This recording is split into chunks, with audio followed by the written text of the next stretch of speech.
Hello viewers, আসসালামু আলাইকুম। বন্ধুরা, নতুন একটি ভিডিওতে তোমাদেরকে আবারও স্বাগতম। তো তোমরা অনেকেই বলেছো যে আমাদের এখানে কি কি জাতের হাঁসের বাচ্চা উৎপাদন করা হয়। বন্ধুরা, তোমাদেরকে আমি আবারও বলছি, আমাদের এখানে মূলত খাকি ক্যাম্বেল, জেন্ডিং, বেইজিং সহ প্রায় সকল জাতের হাঁসের বাচ্চা আমরা উৎপাদন করে থাকি। তো তোমরা যে কোনো জাতের হাঁসের বাচ্চা ক্রয় করতে আমাদের স্ক্রিনে দেওয়া নাম্বারে যোগাযোগ করো।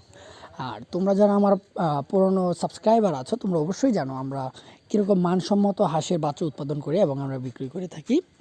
তো তোমরা নতুন যারা হাঁসের বাচ্চা ক্রয় করতে চাও, অবশ্যই আমাদের স্ক্রিনে দেওয়া নাম্বারে যোগাযোগ করবে। অনেকে আমাদের ঠিকানাটি জিজ্ঞেস করে। আমাদের ঠিকানাটি হচ্ছে ময়মনসিংহ জেলার তারাকান্দা থানা, বৈশাখী হ্যাচারি। এখানে তোমরা সর্বোচ্চ অফারে তোমরা আমাদের এখান থেকে হাঁসের বাচ্চা পেয়ে যাবে। তো বৈশাখী উপলক্ষে বৈশাখী হ্যাচারিতে বিশেষ ছাড়ে তোমরা বাচ্চা ক্রয় করতে অবশ্যই আমাদের স্ক্রিনে দেওয়া নাম্বারে যোগাযোগ করো। তো বন্ধুরা, আজকের ভিডিওটি এ পর্যন্তই। অবশ্যই চ্যানেলটিকে সাবস্ক্রাইব করে রাখো।